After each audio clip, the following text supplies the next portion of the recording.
Hello everyone, I'm Willis and welcome to this video.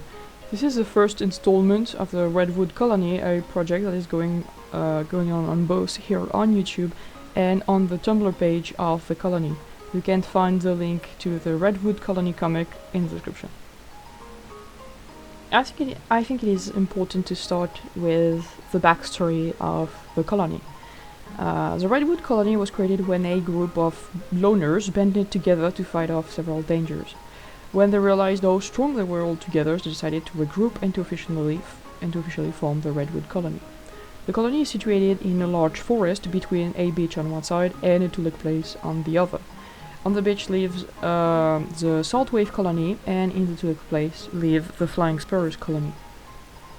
Spectral and Breeze live together in one part of the forest and would share their prey with each other to survive. A badger would occupy the rest of the forest, and the two cats knew better than to provoke the beast. Later on, they found a young heron lost in the forest and decided to take care of him. Meanwhile, Silverside, Goldtongue, and Thornfang were travelers and would rarely stop in their journey more than a few weeks. Meanwhile again, Rain, Grass, and Hod were all very young cats from the Flying Sparrow colony and lived in the Tulak place. When Rain, Grass, and Odd decided to leave the Tulak place behind to explore the forest, they stumbled upon Spectral, Breeze, and Heron. When a fight was about to occur, the cats were surprised by the badger who occupied half the forest. They had to join forces to get rid of the beast and managed to get the badger to leave the forest. Thankful, Breeze, Spectral, and Heron allowed Rain, Grass, and Odd to join them in the forest. It's only when Silverside, Goldtongue, and Thornfang met the group that the colony started to resemble what it is now. The three she-cats shared their knowledge from a faraway place where cats lived in groups with a specific hierarchy.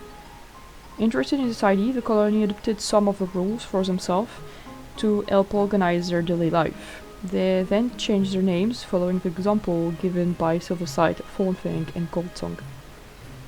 When a she-cat came to the forest and asked the colony to take in her little kit, Thornfang was immediately protective of the kitten. Her love for the kitten was so great that she decided to stop journeying to settle with the colony. Silverside and Goldtongue decided to follow Thornfang and to join the colony as well. At the same time, a massive chasm occurred in the Flying Sparrows colony, and half of the cats left the Tulak place to invest the nearby beach, where they became the Saltwave colony. First thing first, let's introduce our leader. Spectral Star is cold and fairly clairvoyant. He is a pretty young cat to be a leader. He has been a good leader as of now. He's open to accepting outsiders in the colony. He's making friends with everyone, even as a mate. Spectral Star isn't very talkative and appears distant, but he is overall a good-hearted cat. The colony members are all very fond of him. Before the colony was officially a thing, Spectral Star was already a popular cat and was prone to leadership. As of now, Spectral Star lost one life to Yellow Cough.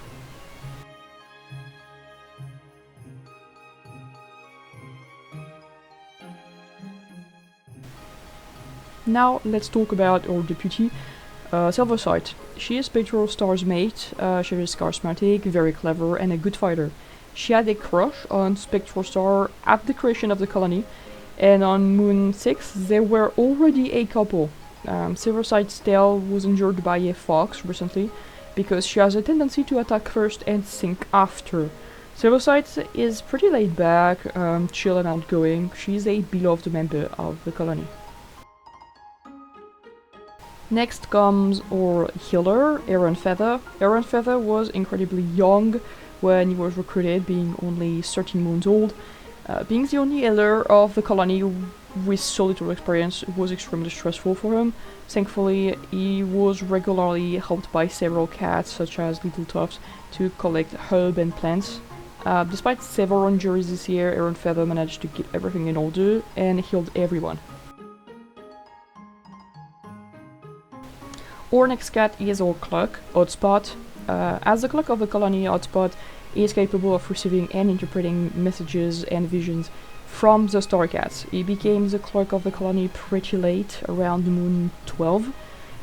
He's troublesome, a great hunter, and a good storyteller.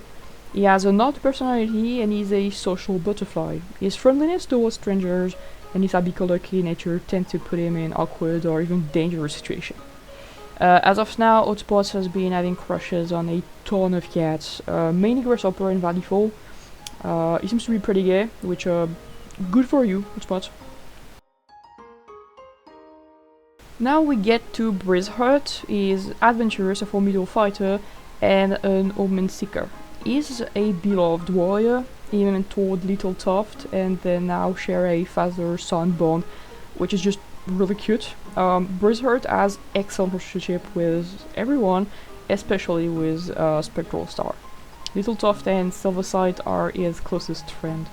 I like to think that Brizhurt is the senior warrior Spectral Star goes to when he's in need of advice. Our next cat is Thornfang. She is lonesome, a renowned hunter, and has a keen eye. Thornfang is a shy, distant she-cat. She doesn't talk much and isn't very assertive, but she's loyal and loving to her loved ones. She adopted Little Tuft when he was just a kid, as his mother refused to join the colony herself. This year she mentored Hotspots. Next we have Goldsong. She is charismatic and a great kid sitter.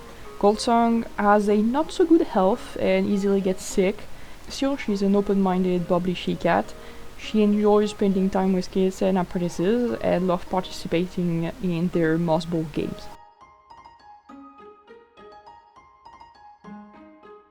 We now get to our youngest warriors. The first one is Rainflick. She is strict and a great mediator. She has developed a crush on Aaron Feather, but still has not confessed. She was Spectral Star's apprentice and was honored for leadership. She is curious and talkative, but also a great listener. She is great friends with Little Tuft, Grasshopper, and Hotspots. Like Hotspots, she is generally friendly to strangers, but not to his extent. Next, we talk about Grasshopper. As an apprentice, he was a goofball, and he grew up to be a slightly bigger goofball. He was mentored by Goldsong. He's ambitious and a great climber. He's a little sunshine to most cats and appears to be very popular around the colony. He even fought off a fox in the last moons. Still, Grasshopper would like to be more than just a goofy cat who makes others laugh. He hopes to be someone important one day. The following cat is Little Tuft. Little Tuft joins the colony as a little kid. His mother refused to join but asked the colony to take him in. As the kid was very young and very lost, Thornfang took him in under her wing. Little Paw was then apprenticed to Brizhurt, with whom he shares a deep friendship. At his warrior ceremony, he was honored for his dedication, and Grasshopper offered him forget-me-not flowers. Little Tuft is a clever, good hunter, and he's our youngest warrior. Finally, our last warrior is Valleyfall. He was a loner who has to join the colony. He's insecure, a good hunter, and a great climber. He has been overthinking every single thing he does or say. He often fears he isn't doing good enough. Slowly but surely, he's becoming a beloved member of the colony. He even developed a friendship with Spectral Star. We now go over to our two last cats, Sunkit and Musket.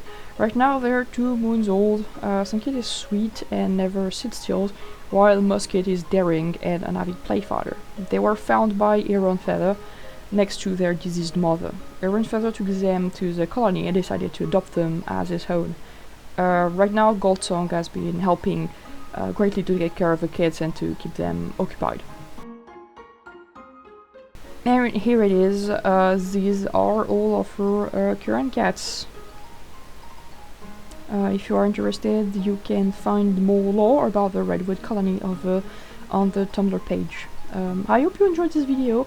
Have a good day or night, and maybe I hope to see you again in the next video. Goodbye!